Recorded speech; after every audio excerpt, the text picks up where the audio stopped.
ఐటీలో ఎంట్రీ కావాలా? Trainee software engineer గా అజా కోడింగ్ ట్యూటర్ లో 2 వీక్స్ ట్రయల్ పీరియడ్ లో వెంటనే చేరండి.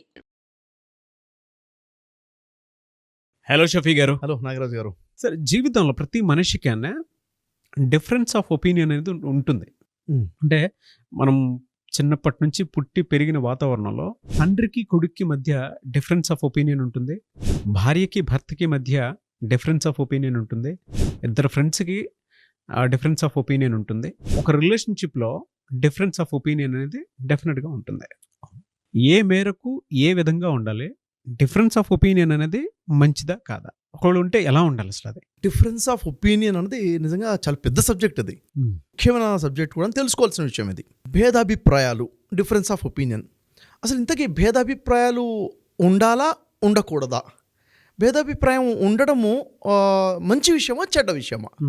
అంటే భేదాభిప్రాయం గురించి ఒక మాట చెప్పాలంటే, ఇందుగలదు అందు లేదని సందేహం పోలదు, ఎందెందు వెతికినా అందందు గలదు అన్నట్లుగా ప్రతి ఇద్దరిలో భేదాభిప్రాయాలు ఉంటాయండి. ఉండకపోవటం విడ్డూరం, ఉండడం విడ్డూరం కాదు. అంటే కామన్ అన్నమాట. అది సహజంగా ఉండేది. ఏంటంటే అభిప్రాయ భేదం ఉంటుంది. ఎందుకు? అది భార్యాభర్తల మధ్య కావచ్చు, తల్లిదండ్రులకి పిల్లల మధ్య కావచ్చు, ప్రతి ఇద్దరి మధ్య ఉంటుంది. ఎందుకు ఉంటుంది అసలు? భేదాభిప్రాయాలు ఎందుకు ఉంటాయి? అసలు అభిప్రాయం అంటే ఏంటో తెలియాలి ముందుకి. ఆ తర్వాత భేదాభిప్రాయాలు ఎలా ఎందుకు ఉంటాయో తెలుస్తుంది. అభిప్రాయం, ఉదాహరణకి నా అభిప్రాయం అండి, మీ గురించే నాకు ఒక అభిప్రాయం ఉంది అంటే, మీ గురించి నాకున్నటువంటి నా ఆలోచనలు కానివ్వండి, నాకు ఉన్న అనుభవం కానివ్వండి, నాకున్న బ్యాక్గ్రౌండ్ ఆఫ్ నా ఎడ్యుకేషన్ కానివ్వండి, నా సంస్కృతి కానివ్వండి, నాకున్నటువంటి ప్రతిదీ మొత్తం కలుపుకొని మిమ్మల్ని చూడగా నాకు ఒక అభిప్రాయం వస్తుంది. అదే మీ గురించి మీ మరొక స్నేహితుడికి ఉన్న అభిప్రాయం వేరుగా ఉండొచ్చు. అతను చూసే కోణం వేరు, నేను చూస్తున్న కోణం వేరు. కాబట్టి నా అభిప్రాయం ఇది, అది అతని అభిప్రాయం అది. అయితే ఇద్దరు అభిప్రాయాలు మీ గురించి ఇలాగే ఉంటాయా? ఉండవు. ఎందుకంటే అభిప్రాయం వేరుగా ఉంటుంది. ఈ వేరుగా అభిప్రాయాలు ఇద్దరు కలిగి ఉండడం ఒకే వ్యక్తి లేక ఒకే విషయం గురించి అన్నది ఇది భిన్న అభిప్రాయాలు, అభిప్రాయ భేదాలు. డిఫరెన్స్ ఇన్ ఒపీనియన్, ఒపీనియన్లో డిఫరెన్స్ ఉంటుంది. ఇప్పుడు సరే, ఒకే ఇంట్లో ఉన్న నలుగురికి భేదాభిప్రాయాలు ఉంటాయా? ఉండకూడదు కదా అంటారు చాలామంది. ఉండకూడదు అన్నది ఆలోచన తప్పది. భేదాభిప్రాయం ఉంటుంది. ఇప్పుడు చూడండి, ఒకే చెయ్యి ఉన్న 5 వేళ్ళు ఉన్నాయి, ఒకేలాగా లేవు కదా. అలాగే రెండు వేళ్ళు కూడా సమానంగా లేవు, ఒకే విధంగా లేవు. అలాగే ఏ ఇద్దరు వ్యక్తుల ఆలోచనలు సమానంగా ఉండవు, ఒకే విధంగా ఉండవు.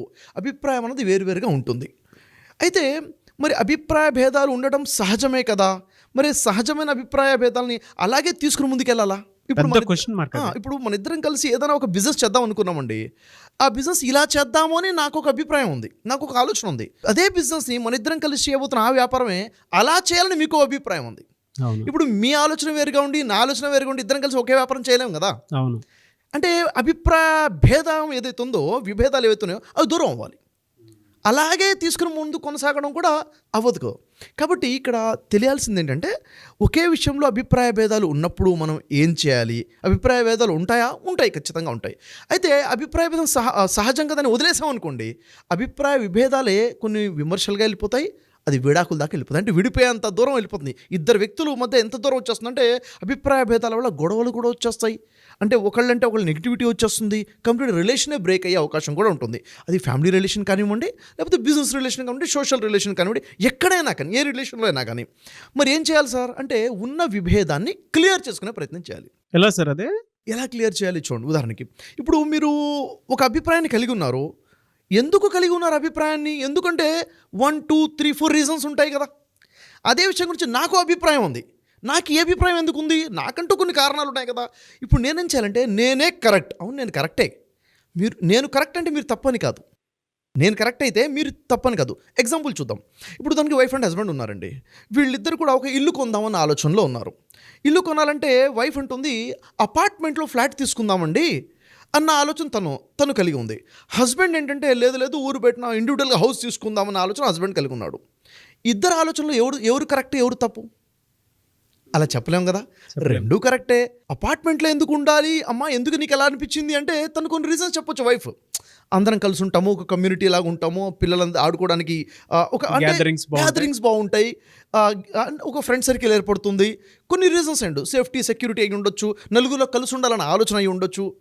కాబట్టి అది అక్కడ కరెక్టే. ఇతను అడుగుతున్న ఇండివిజువల్ ఎందుకు ఉండాలనుకుంటున్నావు అంటే, ఇతనికి ఒక ప్రైవసీ లైఫ్ కావాలనుకుంటున్నాడేమో, ఒక సేఫ్టీ ఇతని ఆలోచనలు ఇతనికి ఉండొచ్చు. ఇద్దరు కూడా సమంజసమే. ఇక్కడ ఒప్పేంటి తప్పేంటి అని క్వశ్చన్ లేదు. బెటర్ ఏంటి అంతే కదా, బెటర్ ఏంటి. ఇప్పుడు మీరు అభిప్రాయాన్ని కలిగి ఉన్నారు కాబట్టి కాదండి అని చెప్పేసి మీ అభిప్రాయాన్ని తప్పు పట్టడం తప్పు కాదు. మీ అభిప్రాయాలు ఇలాగే ఉంటాయి, ఇమ్మెచ్యూర్గా ఉంటాయి అని చెప్పేసి కొట్టిపడేయడం కూడా కరెక్ట్ కాదు. ఫస్ట్ చేయాల్సింది ఏంటంటే అసలు ఎదుటి వ్యక్తి చెబుతున్నది ఏంటో వినాలి. ఫస్ట్ వినాలి, ఇతను ఏం చెప్తున్నాడు అంటే డిస్కషన్ జరగాలి, ఏం చెప్తున్నాడో తెలియాలి, ఎందుకు ఆ అభిప్రాయం కలిగి ఉన్నాడు, బిహైండ్ ద రీజన్ కూడా నేను వినాలి. వింటేనే కదా నాకు అర్థమవుతుంది, అర్థమైతే నా లాజిక్ అర్థమవుతుంది. అభిప్రాయం వెనక లాజిక్ ఉంటుంది కదా, లాజిక్ ఉంటుంది. Emotion beats logic. Emotion, yes exactly. కాబట్టి ఈ ఎమోషన్స్ అటాచ్ అయి ఉంటాయి. అభిప్రాయాలు అంటేనే ఎమోషన్స్ అవుతుంది చెప్పాలంటే. స్ట్రాంగ్ ఎమోషన్, నా ఎమోషన్ ఇది, నా ఫీలింగ్ ఇది, నా అభిప్రాయం ఇది, నా ఒపీనియన్ ఇది. కాబట్టి వినాలి. ఎప్పుడైతే మనం వింటామో మనకు అర్థమయ్యే అవకాశం ఉంటుంది. ఒక్కొక్కసారి మనమే నాలుగు కరుచుని అవును కదా అని మన అభిప్రాయం అలా మారిపోవచ్చు, మీ అభిప్రాయం నా అభిప్రాయం అయిపోవచ్చు ఎప్పుడు విన్న తర్వాత. లేకపోతే కాదు ఇది బాగానే ఉంది కానీ నా పాయింట్ ఆఫ్ వ్యూ విను అని చెప్పి నేను చెప్తే అప్పుడు మేబీ మీకు ఇది కరెక్ట్ అనిపించవచ్చు. డిస్కషన్ వల్ల, మ్యూచువల్ అండర్స్టాండింగ్స్ వల్ల, మ్యూచువల్ లిజనింగ్ వల్ల ఏమవుతుందంటే బెటర్మెంట్ ఆఫ్ థాట్స్ వస్తాయి. చూడండి, అసలు డిఫరెన్స్ ఆఫ్ ఒపీనియన్ అనేది బ్లెస్సింగ్ అని చెప్తాను నేను. అందరూ ఒకే అభిప్రాయాన్ని కలిగి ఉంటే న్యూ థాట్స్ ఎలా వస్తాయి, అసలు అవును, న్యూ లెర్నింగ్ ఎలా వస్తుంది? No doubt. అసలు క్రియేటివిటీ స్టార్ట్ అయితే డిఫరెన్స్ ఆఫ్ ఒపీనియన్ నుంచి అంటాను నేను. క్రియేటివిటీ స్టార్ట్ అయితే నాగరాజు గారు ఇలా ఎందుకు ఆలోచిస్తున్నారు అన్న క్వశ్చన్ నాకు కొత్త ఆలోచన వచ్చే విధంగా చేస్తుంది కదా. కాబట్టి డిఫరెన్స్ ఆఫ్ ఒపీనియన్ బ్లెస్సింగ్ ఎప్పుడు దాన్ని పాజిటివ్గా డీల్ చేస్తే. అదే డిఫరెన్స్ ఆఫ్ ఒపీనియన్ ఒక కర్స్ కూడా, ఒక శాపం కూడా. ఎప్పుడు కర్స్ దాన్ని కరెక్ట్గా డీల్ చేయలేకపోతే జీవితకాలపు శాపం, జీవితకాలపు శాపం అయిపోతుంది. నాకు పట్టిన దరిద్రము ఇలాంటి వ్యక్తి దొరకడము, అది బిజినెస్ పార్ట్నర్ అయినా లైఫ్ పార్ట్నర్ అయినా, ఈ థాట్లోకి వెళ్ళిపోవచ్చు, కర్స్ అయిపోతుంది. లేక ఎంత కొత్తగా ఆలోచిస్తున్నారే, నా ఆలోచన మీ ఆలోచన తోడైతే మెరుగైన ఆలోచన వస్తుంది.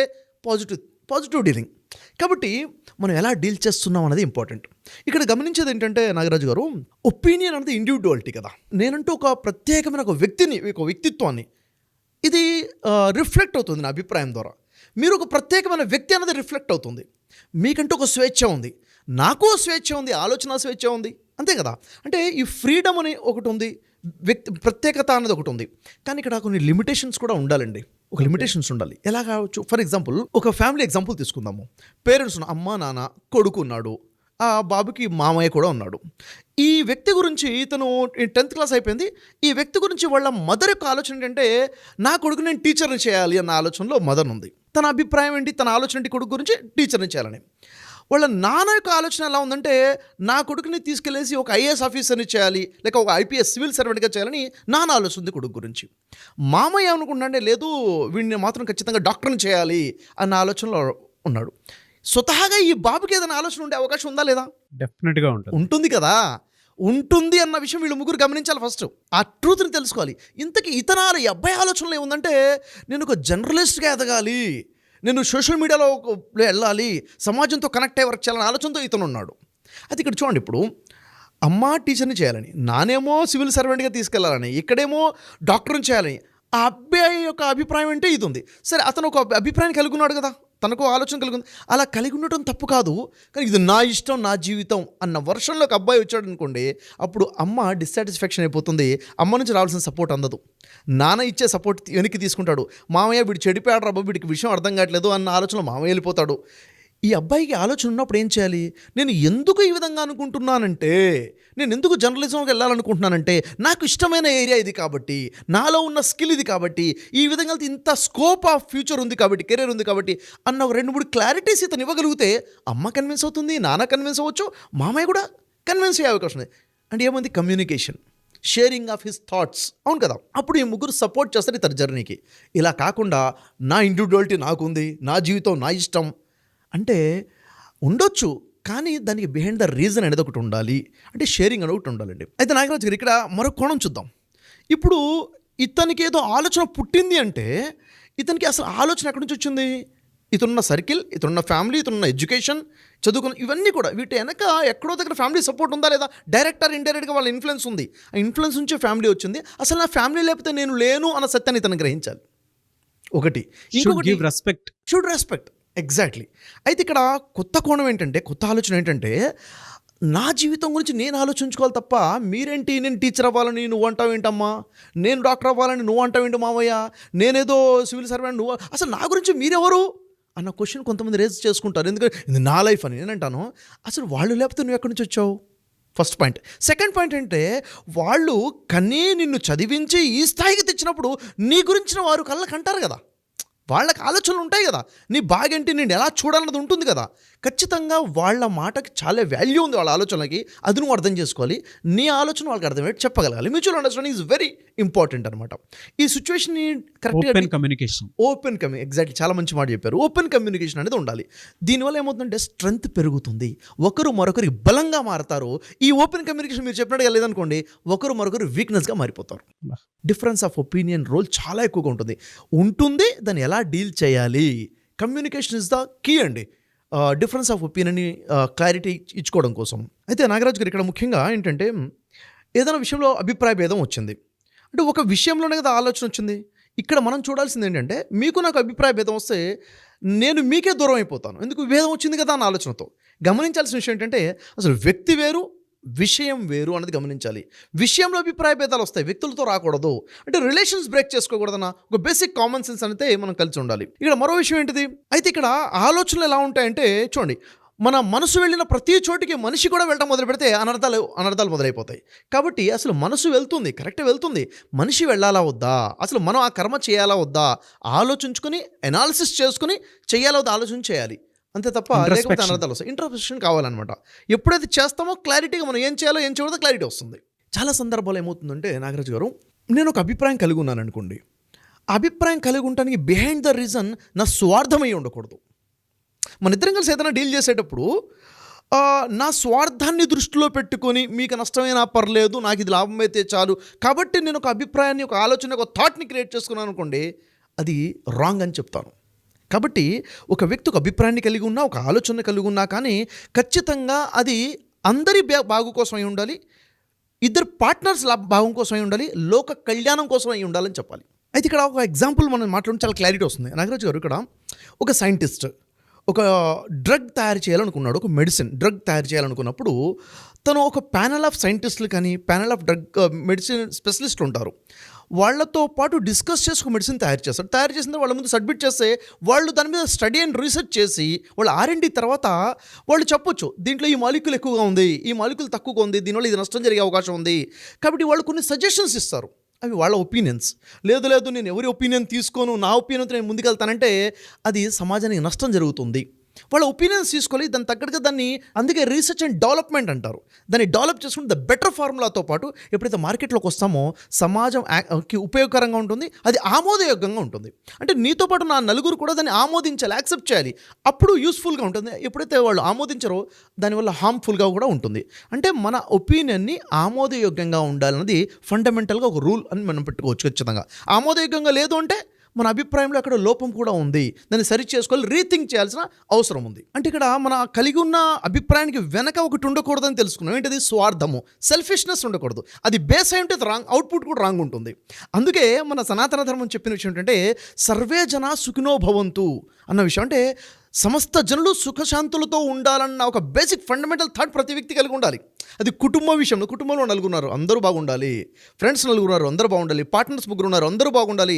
సర్వే జనా సుఖినో భవంతు అన్న ఫండమెంటల్ మైండ్ సెట్ని కలిగి ఉన్నప్పుడు అభిప్రాయాల్లో పాజిటివిటీ ఉంటుంది. ఇది ఫండమెంటల్ థాట్. స్వార్థం, సెల్ఫిష్నెస్ ఉండకూడదు. ఇంకా ఫండమెంటల్ ఏంటంటే అసలు డిఫరెన్స్ ఆఫ్ ఒపీనియన్ క్లియర్ అవ్వాలంటే ఉండకూడదు మరొకటి ఉంది, అది ఈగో ఉండకూడదు. అసలు నాకు ఈగో ఉందనుకోండి, అహం, నేను చెప్పింది కరెక్ట్, నేనే కరెక్ట్, ఈగో, నేను, నా ఆలోచన, నా అభిప్రాయం ఉంటే అసలు నేను మీ అభిప్రాయం వినండి, నేను మీ ఆలోచనకి నా దగ్గర ఛాన్సే ఉండదు. అంటే మనిషి ఈగోని పక్కన పెట్టాలి, అహంకారాన్ని పక్కన పెట్టి సెల్ఫిష్నెస్ని పక్కన పెట్టి ఎప్పుడైతే డీల్ చేస్తాడో డిఫరెన్సెస్ ఆఫ్ ఒపీనియన్ ఉన్నా కానీ అవి మన కోసం బ్లెస్సింగ్ అనే ఉంటాయి, అంటే న్యూ డెవలప్మెంట్ కోసం యూజ్ అవుతాయి. ఇది బేసిక్గా మనం మాట్లాడుకుంటే నాగరాజు గారు చెప్పిన దాంట్లో నాకు బాగా నచ్చినటువంటి విషయం, డిఫరెన్స్ ఆఫ్ ఒపీనియన్ అనేది ఒక మంచి రిజల్ట్ ఇచ్చిన ఉండాలి. అవును, రిజల్ట్ ఇచ్చేలా ఉండాలి, సేమ్ టైం ఆమోదయోగ్యంగా ఉండాలి. దాన్ని అందరూ యాక్సెప్టెన్సీలోకి తీసుకునేలా ఉండాలి. Yes, exactly. Difference of opinion అనేది ఎలా కనిపించకూడదు అని అంటే, నేను ఇలానే చేస్తే బాగుంటుంది, నేను దాని మీద స్టిక్ ఆన్ అయ్యాను అనుకునేటువంటి పాయింట్లో తెలియకుండానే ఒక అహం కనిపించేస్తుంది. Exactly correct. ఎందుకంటే స్వార్థం కనిపించేస్తుంది, తెలియకుండానే బయటకు వచ్చేస్తూ ఉంటాయి. అవును, ఆమోదయోగ్యం కానిది ఎంతైనా సరే. ఎందుకనంటే థాట్ ప్రాసెస్, థింకింగ్ ప్రాసెస్, ఈ రెండు డిఫరెన్స్. ఆలోచన వేరు, ఆలోచన విధానం వేరు. ఆలోచన విధానం వేరు. ఎస్ థాట్ ఒక మనిషి- అండ్ థింకింగ్ ప్రాసెస్. ఎస్ మనిషికి ఆలోచన వచ్చిన ప్రతి చోట మనిషి వెళ్ళిపోతూ ఉంటే రేపటి రోజున సమాజంలో నిలబడటం కష్టమైపోతుంది. కష్టమైపోతుంది. బట్ ఒక్కసారి ఆగి ఆలోచిస్తే దాని వెనక ఉండేటువంటి కాన్సిక్వెన్సెస్ని మనం బేరీజ్ వేసుకోగలుగుతాము. అప్పుడు ఆలోచనలు మారుతాయి. ఎస్ ఎందుకు అని అంటే థాట్ వచ్చిన ప్రతిసారి కనుక డిఫరెన్స్ ఆఫ్ ఒపీనియన్లో థాట్ని మాత్రమే తీసుకుంటే it's a bad decision. Thinking ప్రాసెస్ని కనుక తీసుకుంటే it's a good decision. Exactly మీరు చెప్పిన అభిప్రాయాన్ని అదొకటి. కలిగి ఉండడము ఎంత అవసరమో, అవసరమైతే అభిప్రాయం మెరుగుపరుచుకోవటం కూడా అంతే అవసరం. Yes exactly. చాలామంది ఇలాంటి ప్రాసెస్ దగ్గర ఇంట్లో వాళ్ళని లేదంటే బయట వాళ్ళని లేదంటే పార్ట్నర్స్ని లేదంటే తెలియకుండానే చాలామందిని హర్ట్ చేసి ఐసోలేట్ అయిపోయి మిగిలిపోయి ఉంటారు. అవును. దీన్ని ఎలా బ్రేక్ చేయాలి అనుకునేటువంటి వాళ్ళు ఉంటారు. అవును. ఆ ప్రాసెస్లో మీ ఇలాంటి వాళ్ళని అప్రోచ్ అవుదాం అనుకునేటువంటి వాళ్ళు ఉంటారు. సో ఎలా అండి మిమ్మల్ని అప్రోచ్ అవ్వచ్చా కౌన్సిలింగ్కి? తప్పకుండా అప్రోచ్ అవ్వచ్చు నాగరాజు గారు. ఎందుకంటే ఇది లైఫ్ టైం ప్రాబ్లం. ఇది అంటే ఈ ప్రాబ్లమ్ని క్లియర్ చేసుకోకపోతే లైఫ్ టైం స్ట్రక్ అయిపోయి ఉంటాం అక్కడ.